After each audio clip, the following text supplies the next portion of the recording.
세계 최고 안보 전략가들이 70년간 같은 치명적 실수를 반복했다.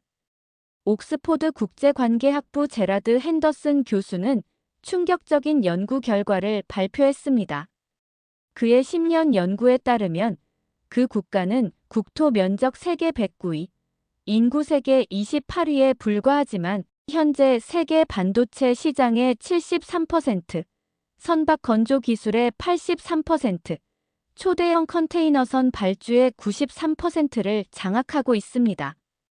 국가의 힘은 더 이상 영토 크기나 인구, 핵무기 보유량으로 측정할 수 없습니다.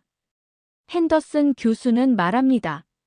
48시간 내 350만 명의 예비군을 동원할 수 있는 국가, 세계 최고 스마트폰의 핵심 부품을 독점하는 국가, 20년 만에 무기 수입국에서 세계 8위.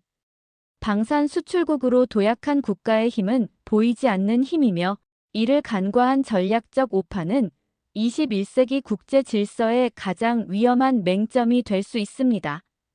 기존 국제관계 이론으로는 설명할 수 없는 이 국가의 비밀은 무엇이며 그들이 수백 년간 강대국 사이에서 독립성을 유지해온 방법은 무엇일까요? 사연 바로 시작합니다. 영상 시작 전 구독과 좋아요, 불우이웃을 위해 끝까지 시청 부탁드립니다. 안녕하세요. 저는 옥스포드 대학교 국제관계학과에 다니는 23세 영국 여학생 에밀리 하퍼입니다. 그날의 수업이 제 인생을 완전히 바꾸리라고는 상상도 못했어요. 강의실에 들어서자 모든 학생들이 휴대폰을 보며 웅성거리고 있었습니다. 뉴스 속 주한미군 사령관의 얼굴이 보였죠. 한반도 유사시 미군의 즉각 개입은 상황에 따라 재고될 수 있습니다. 저는 자신 있게 말했어요. 이건 분명 북한을 향한 전략적 경고일 뿐이에요. 실제 상황에서 미국이 개입하지 않는 건 상상도 할 수 없죠. 독일에서 온 토마스가 고개를 저었습니다. 전략적 모호성이라고 생각해요. 실제로는 개입하더라도 북한을 혼란스럽게 만들려는 전술이겠죠. 그때 중국에서 온 우보가 큰 소리로 웃었어요. 그는 항상 자국의 우월성을 강조하는 발언으로 유명했습니다. 왜 그렇게 심각하게 논의하는 거죠? 한국은 어차피 자국을 지킬 능력이 없잖아요.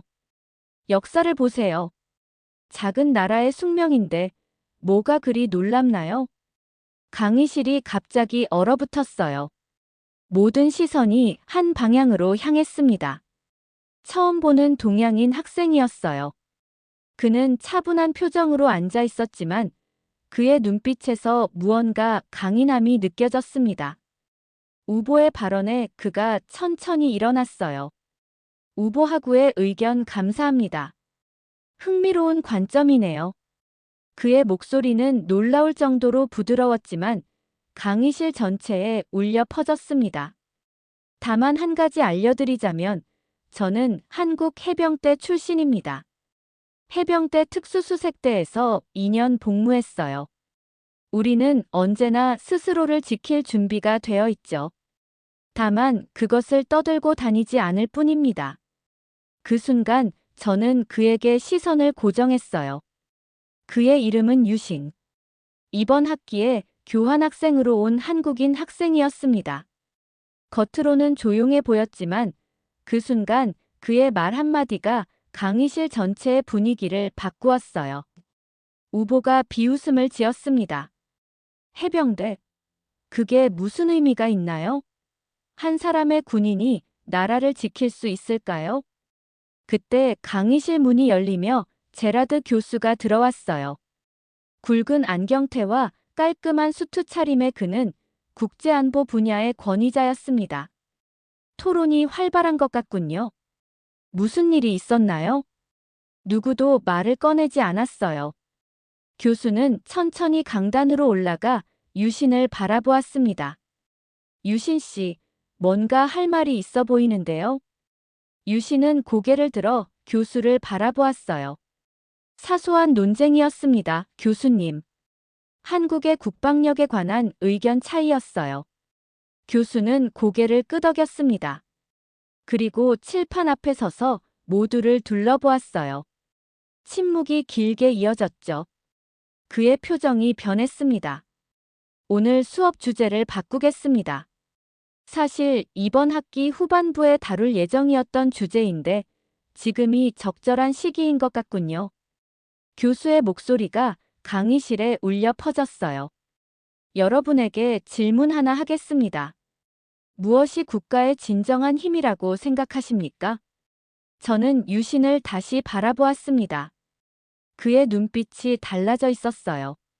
마치 오랫동안 기다려온 질문을 들은 것처럼 말이죠. 저는 그때까지만 해도 몰랐습니다. 이 수업이 한국이라는 나라와 그리고 유신이라는 한 사람에 대한 제 인식을 완전히 바꾸게 될 줄은요. 제라드 교수는 강단 중앙으로 걸어갔어요. 그의 눈빛이 예리하게 빛났습니다. 여전히 교실에는 긴장감이 감돌고 있었죠. 우보는 유신에게 도전적인 시선을 던지며 팔짱을 꼈어요. 교수는 노트북을 프로젝터에 연결했습니다. 오늘 아침에 마침 이 주제에 관한 자료를 검토하고 있었습니다. 흥미롭게도 오늘 수업에 딱 맞는 내용이네요. 저는 조용히 제 노트북을 열며 유신을 흘깃 바라보았어요. 그는 평온해 보였지만 어딘가 긴장된 모습이었습니다. 그의 차분함 속에 숨겨진 강인함이 묘하게 저를 끌어당겼어요. 전통적으로 국가의 힘은 군사력, 경제력, 인구, 영토 크기로 평가되어 왔어요. 한국은 어떨까요? 영토는 작고 인구는 적으며 주변국에 비해 경제 규모도 작습니다. 교수의 말에 몇몇 학생들이 고개를 끄덕였어요. 저도 같은 생각이었습니다. 미국인 시각에서 한국은 늘 보호해야 할 동맹국 정도로만 여겨졌으니까요. 하지만 오늘 저는 여러분이 전혀 다른 관점에서 힘을 바라보길 원해요. 보이지 않는 힘, 통계표에 잡히지 않는 힘 말입니다. 교수는 유신에게 시선을 고정했어요. 유신 씨, 한국의 병역 시스템에 대해 설명해 주시겠어요? 군 복무를 직접 경험하셨으니 현실적인 이야기를 들려주실 수 있을 것 같군요. 유신이 천천히 일어났어요. 강의실의 모든 시선이 그에게 쏠렸습니다. 그의 목소리는 조용했지만 단단했어요. 한국의 모든 성인 남성은 만 18세가 되면 병역의 의무를 지게 됩니다. 육군 18개월, 해군 20개월, 공군 21개월, 해병대 18개월의 복무 기간을 거치게 되죠.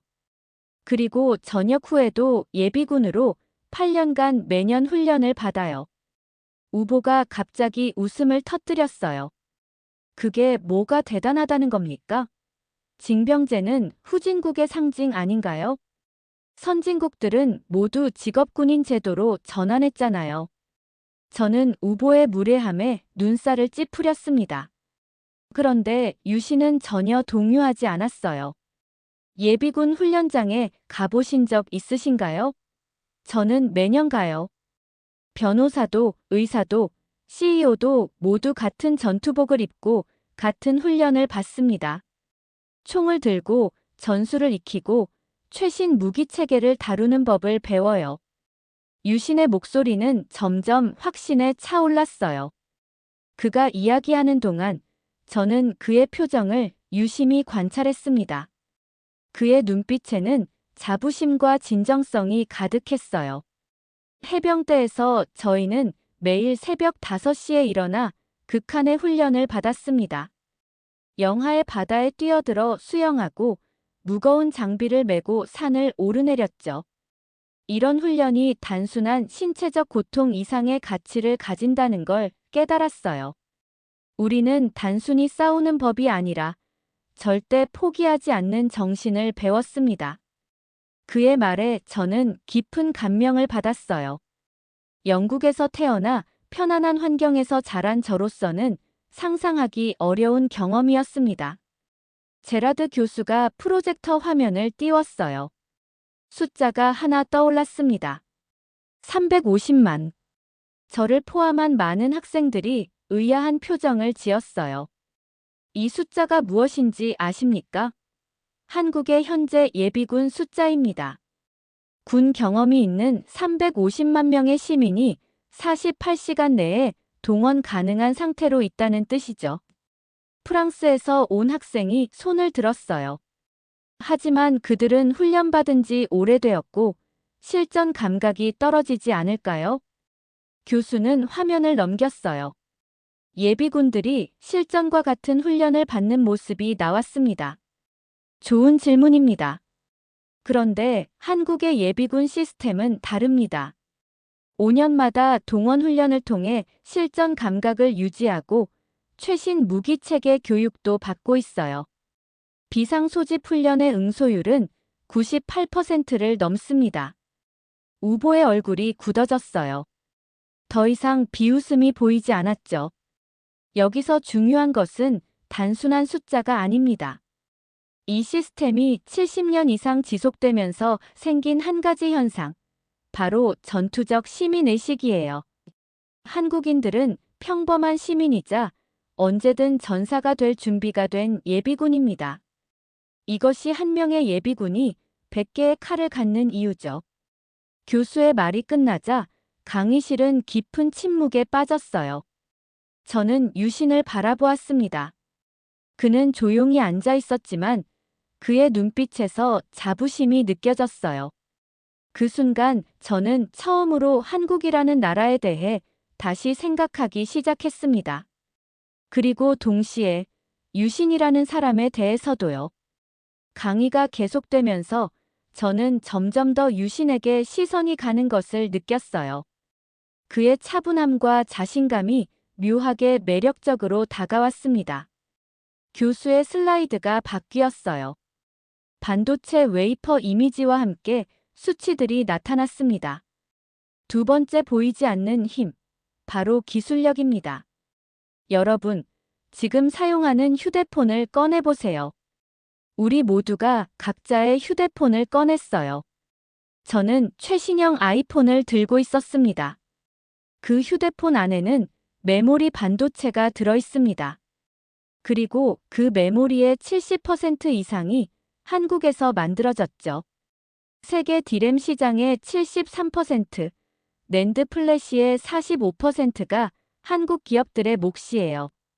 저는 놀라움을 감추지 못했어요. 제 손에 들린 휴대폰 속에 한국의 기술이 그렇게 많이 들어있다니 전혀 몰랐습니다. 우보가 손을 들었어요. 중국도 반도체 산업에 대규모 투자를 하고 있습니다. 몇 년 내에 한국을 추월할 텐데요. 교수는 고개를 살짝 끄덕였어요. 맞습니다. 중국의 투자 규모는 압도적이죠. 하지만 반도체는 단순히 돈으로 해결되는 산업이 아닙니다. 40년간 축적된 노하우와 기술력의 문제예요. 제 옆자리의 독일 학생이 조용히 속삭였어요. 그래도 결국 미국 기술에 의존하는 거 아닌가? 저도 같은 생각이었습니다. 그래서 제가 손을 들고 질문했어요.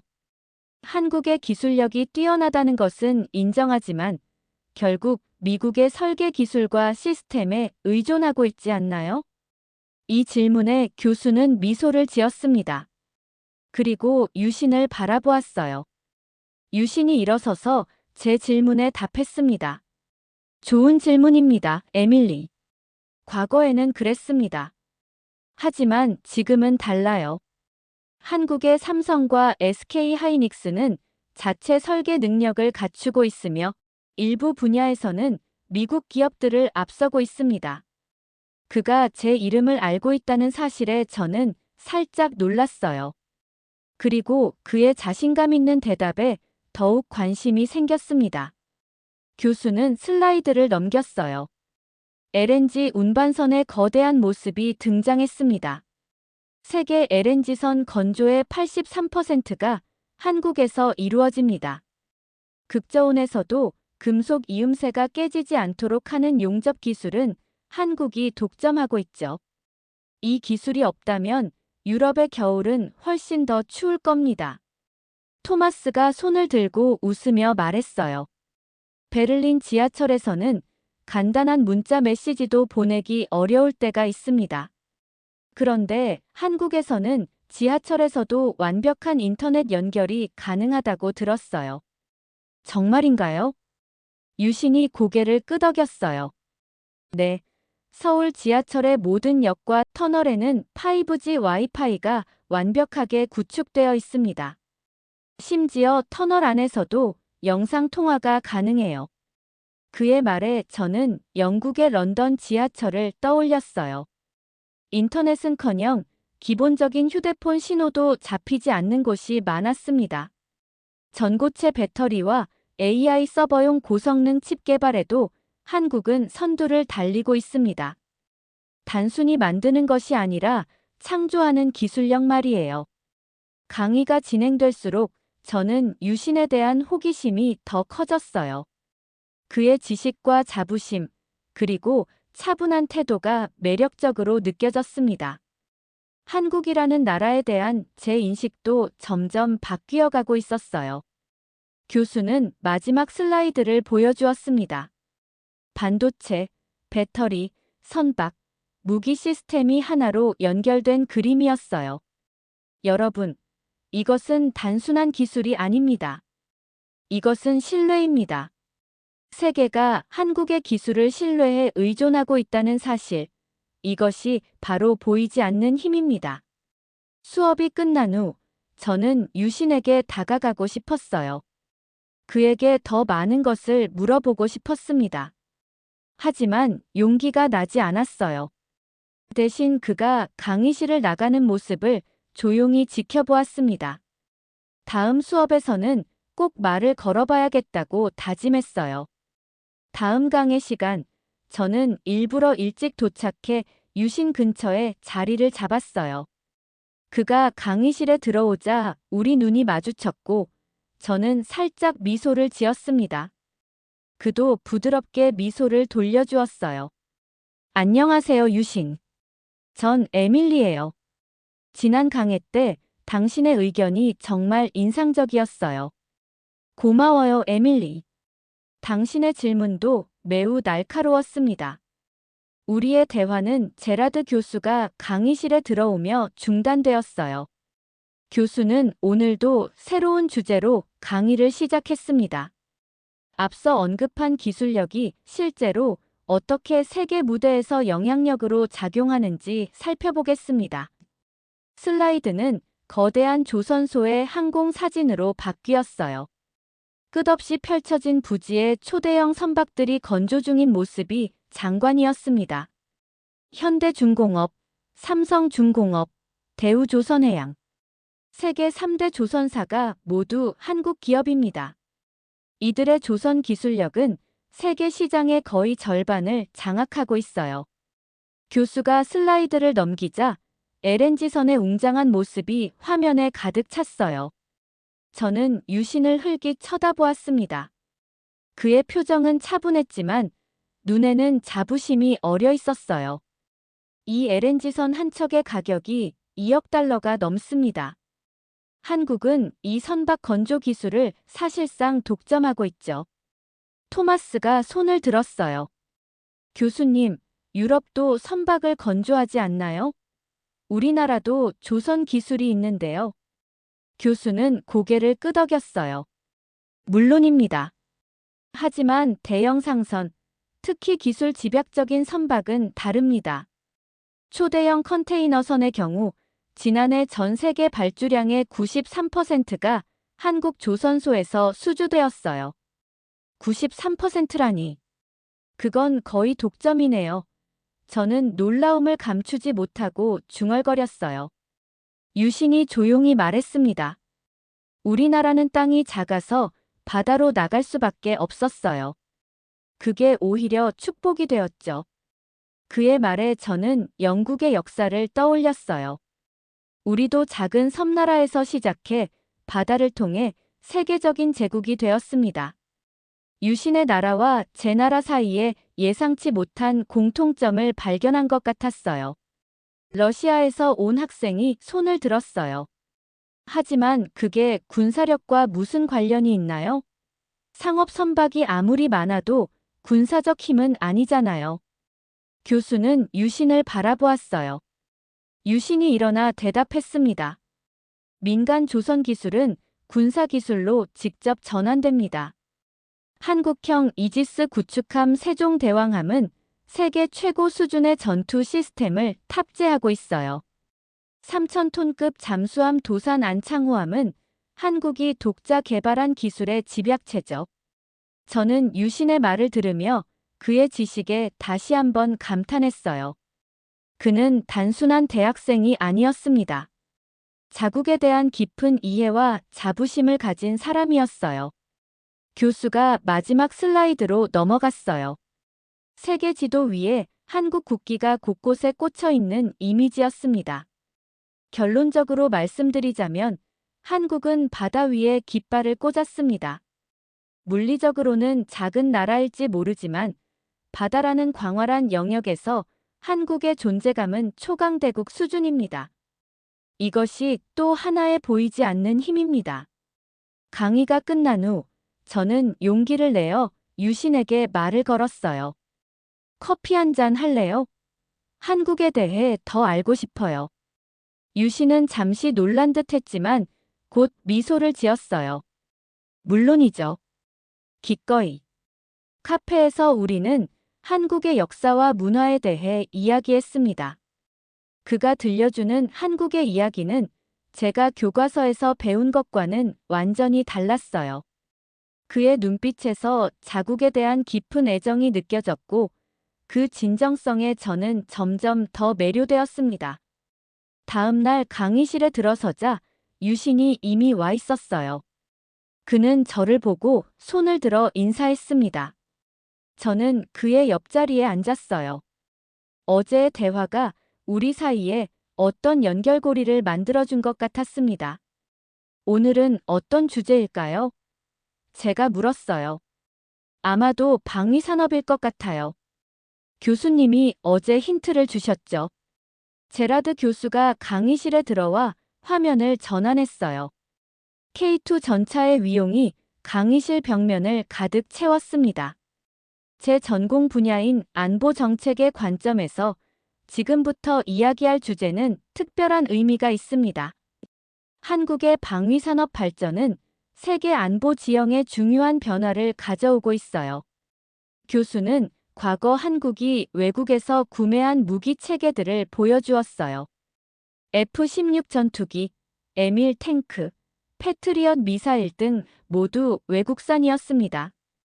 불과 20년 전만 해도 한국은 무기 수입국이었습니다. 미국과 유럽의 무기 시스템에 크게 의존했죠. 그런데 지금의 한국은 어떨까요? 슬라이드가 바뀌며 한국산 무기 체계들이 차례로 등장했어요. K2 전차, FA-50 경공격기, K9 자주포가 보였습니다. 이 모든 무기 체계가 한국에서 개발되었을 뿐 아니라 이제는 수출까지 하고 있어요. 저는 놀라움을 감추지 못했어요. 영국도 방위산업 강국이지만 한국의 급격한 성장은 정말 인상적이었습니다. 슬라이드가 바뀌면서 폴란드 군인들이 K2 전차 앞에서 포즈를 취하는 모습이 나왔어요.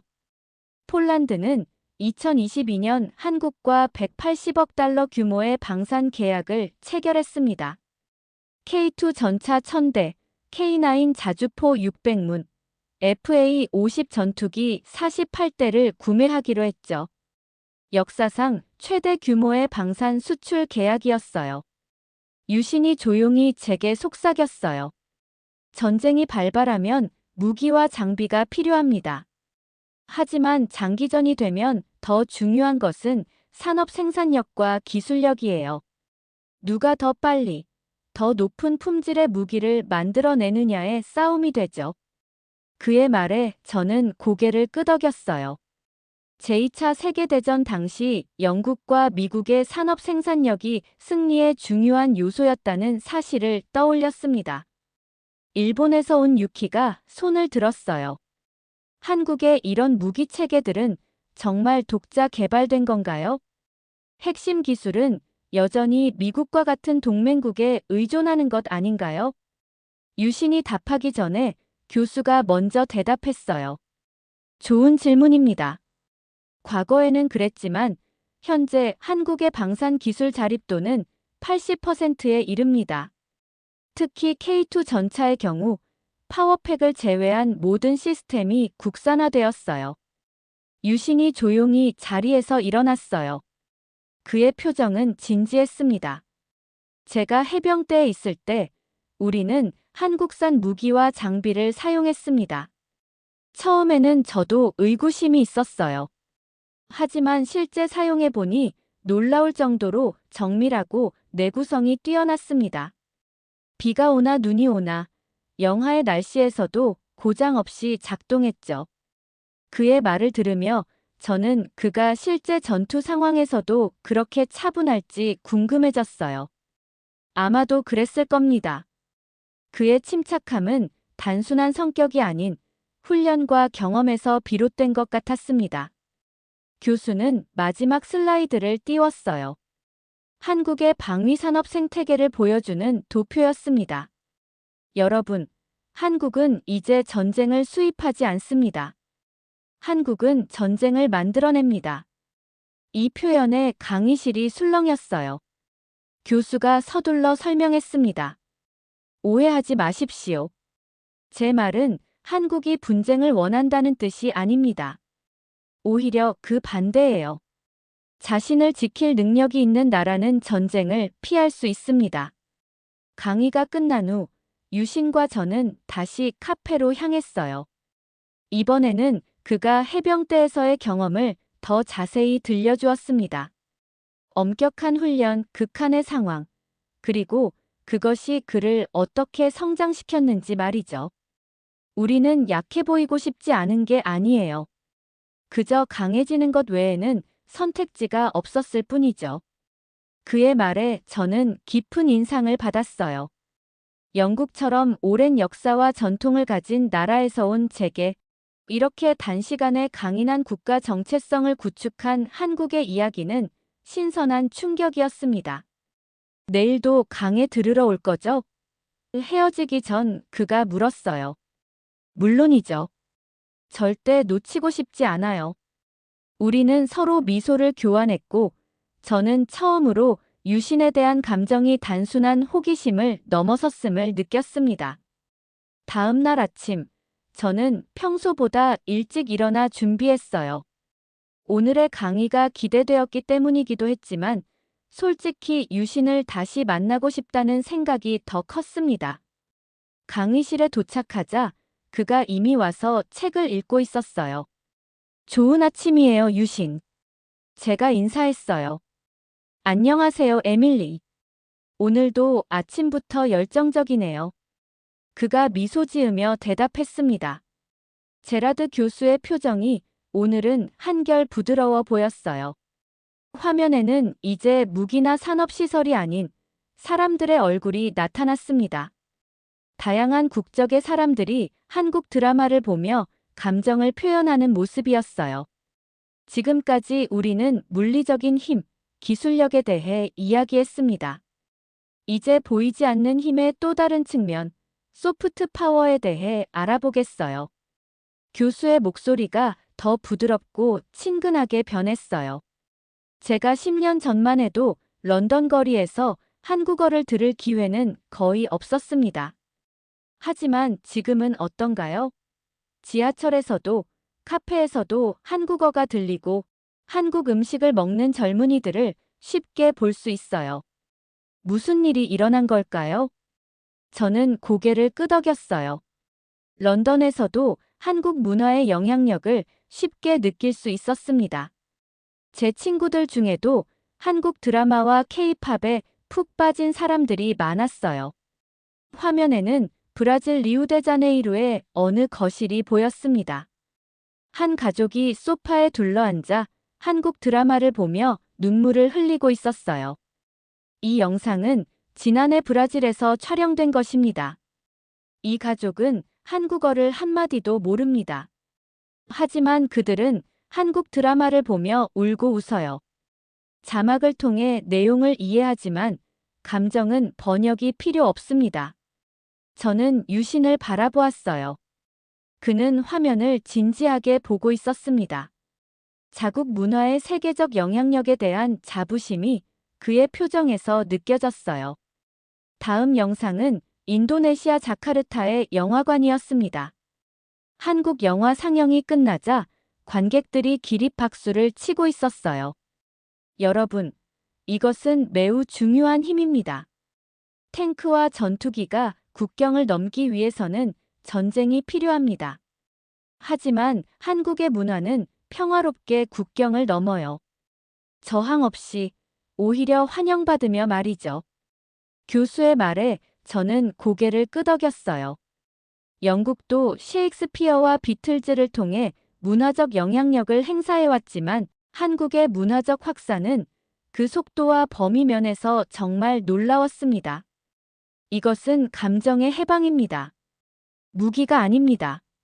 한국 콘텐츠는 사람들에게 위로와 희망, 때로는 용기를 줍니다. 교수는 잠시 멈춰 강의실을 둘러보았어요. 유키가 고개를 숙이고 있었고 저를 포함한 많은 학생들의 눈에는 공감의 빛이 어렸습니다.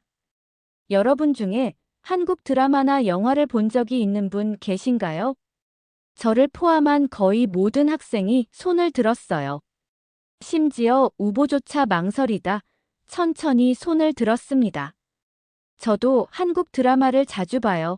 제가 말했어요. 처음에는 단순한 호기심에서 시작했지만 이제는 그 작품들의 감성과 이야기 방식에 완전히 매료되었어요. 교수가 미소 지었어요. 정확합니다. 문화적 힘은 이렇게 조용히, 그러나 강력하게 작용합니다. 수업이 끝난 후 유신과 저는 캠퍼스 공원을 걸었어요. 가을에 시원한 바람이 불었지만 대화는 따뜻했습니다. 한국 드라마 중에 어떤 것을 좋아해요? 유신이 물었어요. 도깨비와 미스터 션샤인을 정말 좋아했어요. 특히 미스터 션샤인에서 보여주는 한국의 역사에 관심이 갔어요. 유신의 눈이 반짝였어요. 그래요? 그 드라마는 한국의 어두운 역사를 다루고 있어요. 우리가 일본 식민 지배에 저항했던 시기죠. 그 저항 정신이 오늘날 한국의 정체성에 큰 영향을 미쳤을 것 같아요. 제가 말했어요. 맞아요. 우리는 늘 생존을 위해 싸워야 했어요. 그게 우리를 강하게 만들었죠. 그의 말을 들으며 저는 점점 더 유신에게 빠져들고 있다는 것을 느꼈어요. 그의 깊은 생각과 진정성, 그리고 자국에 대한 자부심은 제가 이전에 만난 어떤 사람과도 달랐습니다. 우리는 서로 다른 세계에서 왔지만 이상하게도 많은 것을 공유할 수 있었어요. 내일 또 만나요? 헤어지기 전 제가 물었어요. 당연하죠. 유신이 미소를 지으며 대답했습니다. 그리고 처음으로 그가 제 손을 잡았어요.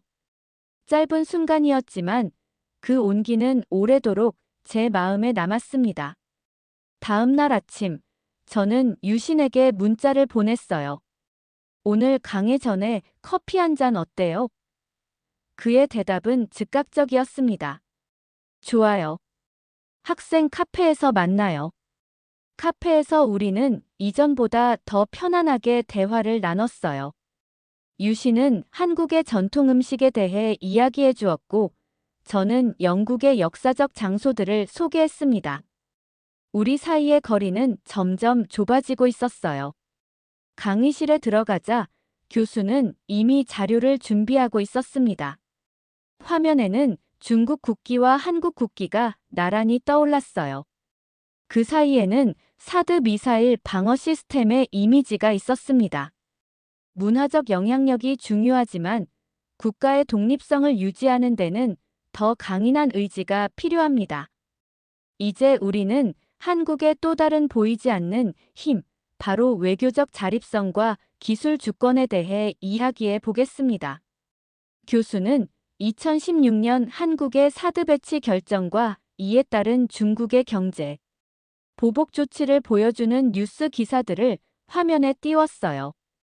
이 주제에 우보가 불편한 표정을 지었어요. 그는 손을 들었습니다. 그건 한국이 중국의 안보 이익을 고려하지 않은 결과 아닌가요? 중국 입장에서는 당연한 대응이었다고 생각합니다. 교수는 고개를 끄덕였어요. 그런 시각도 있습니다. 여기서 중요한 것은 특정 국가의 행동을 비난하는 것이 아니라 각국이 자국의 이익을 위해 어떤 전략적 선택을 하는지 이해하는 것입니다. 제가 손을 들고 질문했어요. 하지만 경제적 보복은 국제무역규범에 위배되는 것 아닌가요? 영국에서는 그런 압력이 외교적으로 부적절하다고 배웠습니다. 교수가 답하기 전에 유신이 조용히 말했어요. 국제규범과 실제 국제관계는 종종 다르게 작동합니다.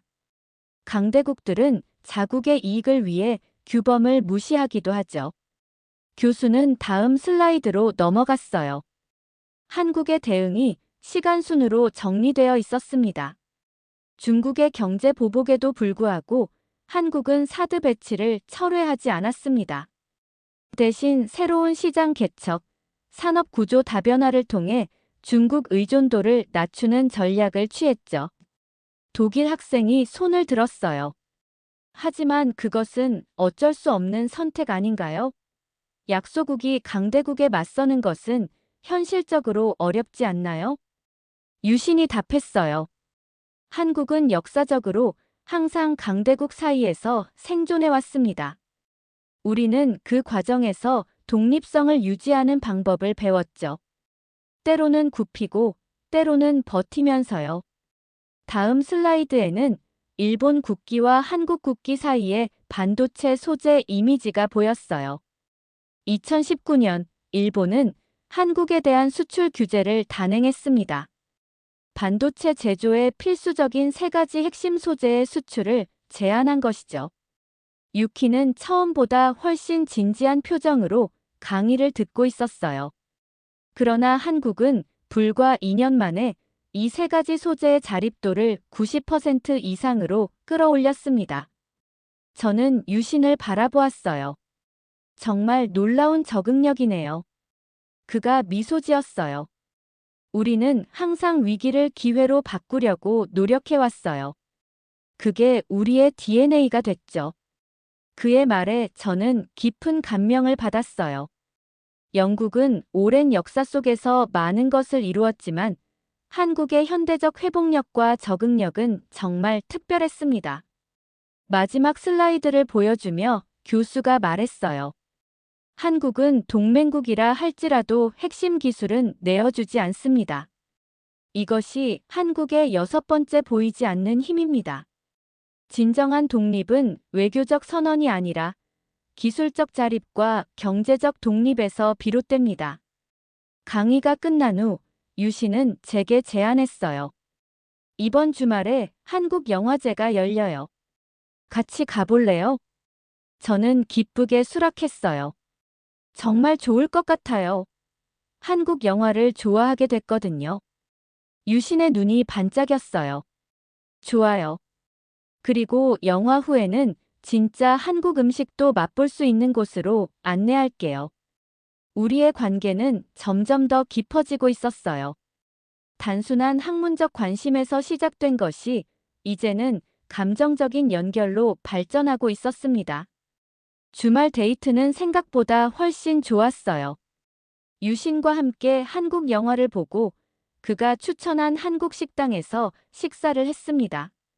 그는 저에게 불고기와 김치를 처음으로 맛보게 해주었고 저는 그 맛에 완전히 반해버렸어요.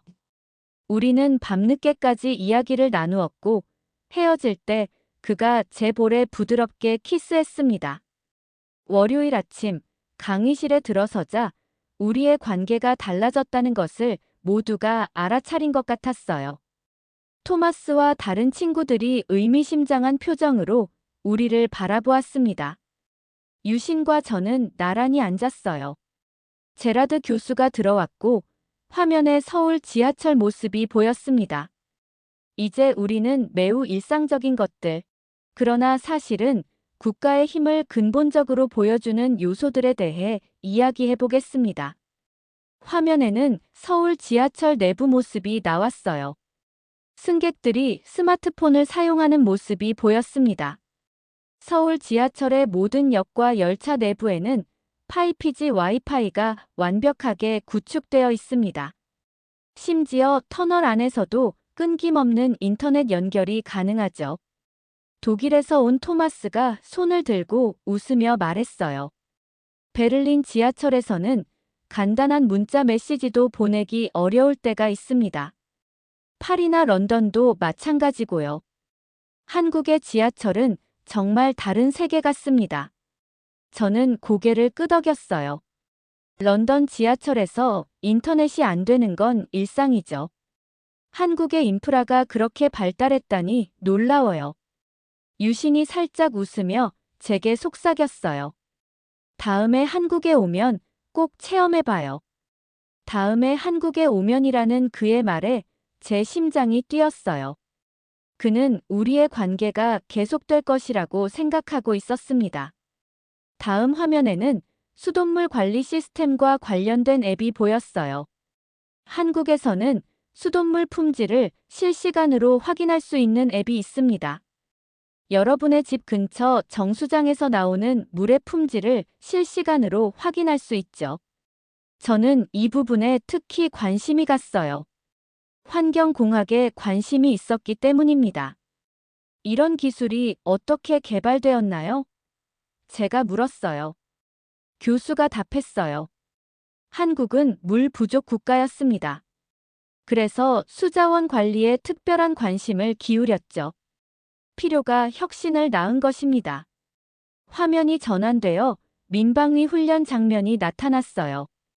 일반 시민들이 방독면을 쓰고 대피 훈련을 하는 모습이었습니다. 한국은 매년 전국적인 민방위 훈련을 실시합니다. 이때는 모든 시민이 참여하죠. 러시아 학생이 손을 들었어요. 소련 시절에도 그런 훈련이 있었습니다만 지금은 대부분의 나라에서 그런 시스템이 형식적으로만 남아있죠. 한국에서는 정말 모든 사람이 참여하나요? 유신이 답했어요. 네, 실제로 훈련 시간에는 도로의 모든 차량이 멈추고 지하철과 버스도 일시적으로 운행을 중단합니다. 어릴 때부터 학교에서 민방위 훈련에 참여해왔기 때문에 이것이 생활화되어 있어요. 제가 놀라서 물었어요. 정말요? 그런 훈련이 어떤 느낌인지 상상이 안 돼요. 유신이 미소를 지었어요. 특별할 것 없어요. 그냥 우리의 일상이죠. 언제든 비상사태에 대비해야 한다는 생각이 우리 문화에 깊이 뿌리내리고 있어요. 교수가 마지막 슬라이드를 보여주었어요. 한국은 전체가 움직이는 준비된 국가입니다. 이것이 7번째 보이지 않는 힘입니다. 겉으로 보이는 군사력만으로는 측정할 수 없는 국가적 회복력과 대응력이죠. 강의가 끝난 후 유신과 저는 캠퍼스 호수 주변을 걸었어요. 가을 햇살이 물 위에 반짝였습니다. 한국에 대해 더 알고 싶어져요. 제가 말했어요. 언젠가 꼭 방문하고 싶어요. 유신이 제 손을 잡았어요. 함께 가면 좋겠네요. 내가 진짜 한국을 보여줄게요. 그의 손의 따뜻함이 제 마음까지 따뜻하게 만들었어요. 저는 점점 더 유신에게 그리고 그가 속한 문화에 이끌리고 있었습니다. 강의 시리즈가 계속되면서 유신과 저의 관계도 깊어졌어요. 우리는 거의 매일 만나 함께 공부하고 식사하고 때로는 그냥 캠퍼스를 산책했습니다. 그는 제게 한국어 몇 마디를 가르쳐 주었고 저는 그에게 영국의 역사적 장소들을 소개했어요. 다음 강의 날 저는 유신과 함께 강의실에 들어갔어요. 제라드 교수는 이번에는 슬라이드 없이 강단에 섰습니다. 지금까지 우리는 한국에 보이지 않는 힘에 대해 이야기했습니다. 예비군 체제, 기술력, 산업 역량, 방위산업, 문화적 영향력, 기술 주권, 시민 방위 의식까지. 이제 더 중요한 질문으로 넘어가려 합니다. 이 모든 것이 전략적으로 어떤 의미를 갖는 것일까요? 교수는 잠시 침묵했어요. 강의실 전체가 그의 다음 말을 기다리는 듯 했습니다. 국제 정치에서 한국은 종종 작은 나라로 취급됩니다. 미국, 중국, 러시아, 일본 같은 강대국 사이에 끼인 작은 나라. 이것이 일반적인 인식이었습니다. 저는 유신의 반응을 살폈어요. 그는 차분하게 듣고 있었지만 그의 눈빛은 강렬했습니다. 하지만 이런 인식은 치명적인 전략적 오판을 불러일으킬 수 있습니다. 한국은 작지 않아요. 한국은 전략적 야수입니다. 전략적 야수라는 단어에 강의실 내 몇몇 학생들이 놀란 표정을 지었어요. 중국인 후보는 눈살을 찌푸렸습니다. 야수라는 표현에 불편해하실 수도 있겠습니다. 하지만 이는 상대가 과소평가했을 때 치명적인 반격을 가할 수 있는 존재라는 의미입니다. 교수는 우보를 향해 시선을 돌렸어요. 우보는 불편한 듯 자세를 바꾸었습니다. 중국이 한국을 압박하면 어떻게 될까요? 경제적 보복을 가하면 어떨까요? 우리는 그 결과를 이미 보았습니다. 한국은 중국 의존도를 낮추고 새로운 시장을 개척했어요. 오히려 더 강해졌죠. 우보는 더 이상 견디지 못하고 자리에서 벌떡 일어났어요. 그의 얼굴은 분노로 일그러져 있었습니다. 이건 편향된 강의입니다. 중국을 적대시하는 내용을 객관적 사실인 양 포장하고 있어요. 교수는 차분히 우보를 바라보았어요. 우보 씨, 제가 언급한 것은 역사적 사실입니다. 이것은 어느 한쪽을 비난하기 위한 것이 아니라 국가 간 역학관계를 이해하기 위한 사례 연구입니다. 우보는 교수의 말에 더욱 화를 내며 자신의 노트북을 거칠게 가방에 넣더니 의자를 밀치고 강의실을 박차고 나갔어요. 문이 쾅 하고 닫히는 소리가 강의실에 울려 퍼졌습니다. 순간적인 정적이 흘렀어요. 저는 본능적으로 유신의 손을 잡았습니다. 그의 손은 따뜻했고 그는 제게 안심시키는 미소를 보냈어요. 교수는 다시 말을 이어갔어요. 이것이 바로 우리가 말하는 인식의 차이입니다.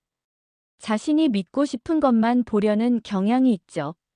하지만 현실을 있는 그대로 보지 않으면 전략적 오판을 범하게 됩니다. 프랑스 학생이 손을 들었어요. 교수님, 결국 한국이 지금의 위치에 오른 것은 미국이라는 강대국의 보호가 있었기 때문이 아닌가요? 이 질문에 유신이 조용히 일어섰어요. 그의 표정은 진지했습니다. 한국인들은 조용합니다. 우리는 자랑하지 않고 위협하지 않고 과시하지 않아요. 하지만 그렇다고 해서 약한 것은 아닙니다. 우리는 언제든 싸울 준비가 되어 있어요. 생존을 위해 그래야만 했기 때문입니다. 유신의 말이 끝나자 강의실 내에 깊은 정적이 흘렀어요. 저는 그의 말에 깊은 감동을 받았습니다. 그의 눈빛에서 강인함과 자부심이 느껴졌고 그것은 저를 더욱 그에게 끌리게 만들었어요. 교수는 고개를 끄덕이며 유신의 발언에 동의를 표했어요. 한국이 가진 진짜 힘은 이런 겸손함 속에 숨겨져 있습니다. 과시하지 않기 때문에 더 강력한 것이죠. 이것이 작은 나라가 가진 거대한 카드입니다. 강의가 끝난 후 유신과 저는 캠퍼스를 빠져나와 근처 공원으로 향했어요. 가을의 마지막 햇살이 나뭇잎 사이로 비쳤습니다. 오늘 우보의 반응이 당황스러웠어요. 제가 말했어요. 유신이 고개를 저었어요. 이해해요. 자기 나라가 비판받는다고 느꼈을 테니까요. 하지만 나는 교수님이 객관적 사실만 말씀하셨다고 생각해요. 당신은 정말 특별해요. 유신, 제가 갑자기 말했어요.